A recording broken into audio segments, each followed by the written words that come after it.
आज का ये वीडियो क्लास 11th के जो स्टूडेंट्स हैं उनके लिए होने वाला है। आज की इस वीडियो में हम क्लास 11th का जो है हिस्ट्री आपका उसका सिलेबस देखने वाले सेकंड टर्म का। फर्स्ट टर्म आपका बीत गया है और अब हमें जो है सेकंड टर्म की तैयारी करनी है। तो सबसे पहले हम सेकंड टर्म में आपका हिस्ट्री का सिलेबस देख लेते हैं। इससे पहले मैंने जो है पॉलिटिकल साइंस का सिलेबस बता दिया है। नहीं देखा हो तो मैं एक प्लेलिस्ट बना दूंगा जिसमें 11th के जो है सेकेंड टर्म के हर एक सब्जेक्ट के आपको सिलेबस मिल जाएंगे। तो आज की इस वीडियो में हम हिस्ट्री के सिलेबस पे बात करने वाले और ये आपके चैप्टर है, ठीक है। 4 चैप्टर आपका। पहला चैप्टर 7 है आपका बदलती हुई सांस्कृतिक परंपराएं। चैप्टर 9 है आपका औद्योगिक क्रांति। चैप्टर 10 है आपका मूल निवासियों का विस्थापन और चैप्टर 11 है आपका आधुनिकीकरण के रास्ते। ये जो भी चैप्टर है आपके इक्वल मार्क्स के आ रहे, यानी यहाँ मैंने 10 मार्क्स लिख दिए, यानी सभी 10 नंबर के, ठीक है। इसका मतलब सभी जो चैप्टर है 10 नंबर के आ रहे आपके। तो आगे देखते हैं हम जो चैप्टर को है डीपली देखने वाले हर एक चैप्टर को। जैसे चैप्टर नंबर 7 है तो इसको डीपली देखेंगे, इसमें से कौन कौन से आपके टॉपिक आने हैं। तो आगे चलते चैप्टर नंबर 7 से स्टार्ट करते हैं, जिसका नाम है बदलती हुई सांस्कृतिक परंपराएं।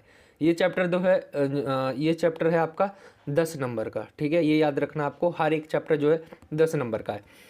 तो इस चैप्टर में जो आपके टॉपिक निकलते हैं उस पर एक बार नज़र मार लेते हैं। सबसे पहला जो टॉपिक है आपका इटली के नगरों का पुनरुत्थान, आपको ये पढ़ना है। दूसरा है विश्वविद्यालय और मानवतावाद। तीसरा है अरबियों का योगदान विज्ञान और दर्शन। चौथा टॉपिक है आपका कलाकार और यथार्थवाद में आपको बताना है क्या होता है। प्रथम मुद्रिक पुस्तकें जैसे आपके टॉपिक है। ईसाई धर्म के अंतर्गत वाद विवाद। कोपरनिकसीय क्रांति क्या थी। 14वीं सदी में यूरोप में पुनर्जागरण। तो ये आपके कुछ टॉपिक है, ठीक है। ये आपके टॉपिक थे जो मैंने आपको बताए। ये आपके चैप्टर 7 से पहला, दूसरा, तीसरा, चौथा, पांचवा, छठा, सातवां, आठवां, टोटल आपके 8 टॉपिक है इसके अंदर, ठीक है। तो ये आपको इस चैप्टर से पढ़ना है, ठीक है। आगे चलते हैं हम अगले चैप्टर पे, चैप्टर नंबर 9 पे। औद्योगिक क्रांति चैप्टर का नाम है और इस चैप्टर में हमें ये आपके सामने टॉपिक है, इसे पढ़ना है। ये भी चैप्टर जो है 10 नंबर का है। तो इसके टॉपिक देख लेते। औद्योगिक क्रांति चैप्टर का नाम है आपका और इसमें आपसे जो पूछा जाएगा वो टॉपिक है ब्रिटेन में औद्योगिक क्रांति क्या थी, ठीक है। और कोयला और लोहे का योगदान क्या रहा। कपास की कटाई और बुनाई के बारे में आपको पढ़ना है। भाप की शक्ति इस चैप्टर में है आपका। औद्योगिक क्रांति जो है मजदूर, औरतें और बच्चे, इनके ऊपर क्या प्रभाव पड़ा, क्या हुआ, ठीक है। और औद्योगिक क्रांति विरोधी आंदोलन, ठीक है। आगे है आपका औद्योगिक क्रांति वाद विवाद। तो ये आपके टॉपिक है जो आपको औद्योगिक क्रांति में पढ़ना है। चैप्टर नंबर 9 है आपका और ये इक्वल मार्क्स के है। टोटल आप देखोगे तो 2, 4, 6, 7 टॉपिक है, ठीक है। 7 टॉपिक जो है रीड करने हैं आपको। आगे चलते हैं चैप्टर नंबर, पहुँचते हैं हम 10 की तरफ। तो ये है आपका चैप्टर नंबर 10 मूल निवासियों का विस्थापन। यहाँ पे जो है आप देख रहे होंगे मूल निवासियों का विस्थापन चैप्टर 10 है आपका। और इसमें जो आपके टॉपिक आते हैं, सबसे पहले मैं आपको बता दूं ये 10 नंबर का है और इसमें टॉपिक है आपके उत्तरी अमेरिका के मूल निवासियों के बारे में आपको पढ़ना है। यहाँ पर मूल निवासियों के प्रति पारस्परिक धारणाएं, अपनी ज़मीन से मूल बासिंदों की बेदखली, गोल्ड रश के बारे में आपको पढ़ना है और उद्योगों की वृद्धि। अगला टॉपिक है आपका बदलाव की लहर 1920 का दशक, ठीक है। 1920 का दशक, 1920 का दशक का मतलब होता है आपका, जैसे 1920 का दशक बोला यानी 20 से लेकर 30 तक आपको जो है पढ़ना है। तो 1920 का दशक आपको पढ़ना है। आगे है आपका ऑस्ट्रेलिया के मूल निवासियों के बारे में आपको इसमें पढ़ना है। ऑस्ट्रेलिया का 1970 का दशक और बदलाव की लहर, ठीक है। तो ये आपका चैप्टर नंबर 10 था जिसमें मूल निवासियों का विस्थापन। डीपली देख रहे हैं चैप्टर को हम, ताकि टॉपिक आप अच्छे से समझ लो आपको क्या पढ़ना है और बच्चे जो है अच्छे से अच्छे नंबर ले आए। जैसे कि फर्स्ट टर्म आपका चला गया तो सेकंड टर्म जो आएगा उसमें एमसीक्यू क्वेश्चन आएंगे या जैसे भी क्वेश्चन आए हमें पूरी तैयारी करके रखनी है, ठीक है। जल्दी मैं अपडेट डाल दूंगा जिसमें मैं आपको बता दूंगा कि हमें जो है एमसीक्यू पेपर कैसा आएगा। एमसीक्यू टाइप आएगा कि आपके कुछ लिखित वाले प्रश्न होंगे, आपके रिटन वाले आपको पेपर देने हैं। जो भी होगा मैं आपको अपडेट कर दूंगा। आगे चलते, लास्ट चैप्टर है आपका आधुनिकीकरण के रास्ते और ये है आपका चैप्टर नंबर 11। तो इस चैप्टर से जो आएंगे वो देख लेते हैं क्या क्या टॉपिक है इसके। तो सबसे पहला जो टॉपिक है ये भी 10 नंबर का है आपका ये, ठीक है। तो इसका जो टॉपिक है, पहला टॉपिक है जापान की राजनीतिक व्यवस्थाओं के बारे में आपको पढ़ना है, ठीक है।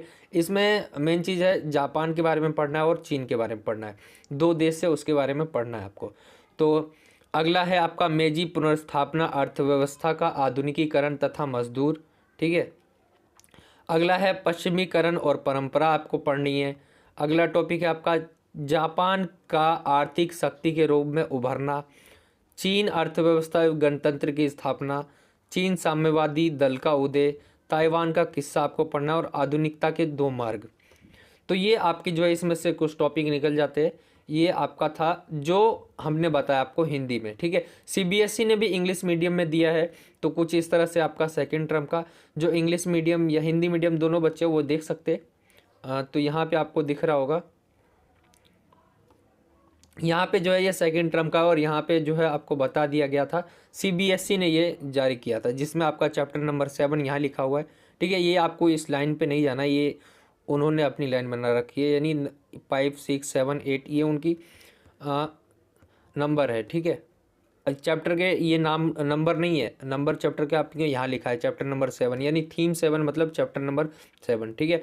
पहला है आपका ये चेंजिंग कल्चरल ट्रेडिशन वाला, ठीक है। नोवा आपका ये आपको दिख रहा होगा 10वां 11वां, मैंने आपको ये बता दिए। यहाँ पे आपको सीबीएसई की तरफ से जो आया था इंग्लिश मीडियम में आया था, मैं आपको हिंदी मीडियम में ऊपर बता चुका हूँ। अब मैं इंग्लिश मीडियम में एक बार बता देता हूँ ताकि बच्चे जो इंग्लिश मीडियम के वो भी समझ जाए। यहाँ पे सभी जो मार्क्स है वो सभी के 10 है, और यहाँ पे टोटल आपका 40 मार्क्स का हो जाता है पेपर, ठीक है। तो एक बार मैं आपको पेपर बता देता हूँ। जैसे आपका जो फर्स्ट टर्म है, यहाँ पे आप देख रहे होंगे प्रोजेक्ट वर्क लिखा है 10+10 का, मैप भी इसमें जो है इंक्लूड है, ठीक है, दोनों टर्म में। तो देखिए आपका फर्स्ट टर्म जो था वो 40 मार्क्स का था, ऐसे ही आपका जो है इसमें फर्स्ट टर्म में आपको 10 नंबर का वो मिला होगा प्रोजेक्ट वर्क, तो ये टोटल जो है 50 का हो गया, ये फर्स्ट टर्म का हो गया, ठीक है। तो सेकंड टर्म में क्या हुआ, मैं आप सेकंड टर्म की बता देता हूँ। सेकंड टर्म में जो है आपका वो हो गया 40 नंबर का आपका पेपर हो जाएगा, फिर उसमें भी आपका 10 नंबर का हो जाएगा, तो ये भी 50 हो जाता है। तो 50 + 50 आपका जो है 100 नंबर का टोटल पेपर हो जाएगा, और ऐसे आपको नंबर मिलेंगे। तो ये था आपका जो है हिस्ट्री का सिलेबस। आई होप कि आपको समझ आ गया होगा, और बाकी मैं आपको एक बार दोबारा दिखा देता हूँ ताकि आप जो है स्क्रीनशॉट ले लो। आधुनिकीकरण के रास्ते स्क्रीनशॉट ले लो अगर आप चाहते हो रखना syllabus with topic. Chapter number 10 है आपका मूल निवासियों का विस्थापन। अगला जो है आपका चैप्टर औद्योगिक क्रांति है जो आएगा। टोटल 4 चैप्टर आएंगे, 10-10 नंबर के हैं, लेकिन आपके टॉपिक बहुत है, ठीक है। तो आपको ध्यान से पढ़ना है हर एक चीज़ों को। चैप्टर 7 बदलती हुई सांस्कृतिक परंपराएं, और ये आता है आपके 4 चैप्टर। तो ये था 11th का जो हिस्ट्री का सिलेबस सेकंड टर्म का। 40 नंबर का आपका टोटल पेपर होना है, और 4 चैप्टर है, 10-10 नंबर आपकी डिवाइड है हर एक चैप्टर में।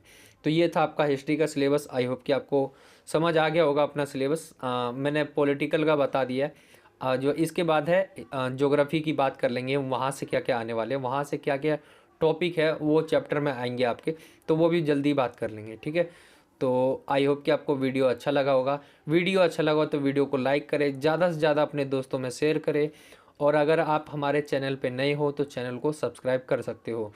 जल्दी जो है हम हर एक सब्जेक्ट का जो है सिलेबस बता के, उसके बाद जो है उसके जो क्या क्या आएंगे पेपर में, क्या नहीं आना है, ठीक है, सारी चीज़ों के ऊपर बात कर लेंगे। फिर आपका जो है सिलेबस स्टार्ट कर देंगे हम, जो स्टडी है वो स्टार्ट करवा देंगे आपकी। तो ये था आज का वीडियो। आई होप कि आपको वीडियो अच्छा लगा होगा। मिलता हूँ आपसे अगली और एक्साइटिंग वीडियो में। जब तक के लिए जय हिंद, जय भारत, वंदे मातरम।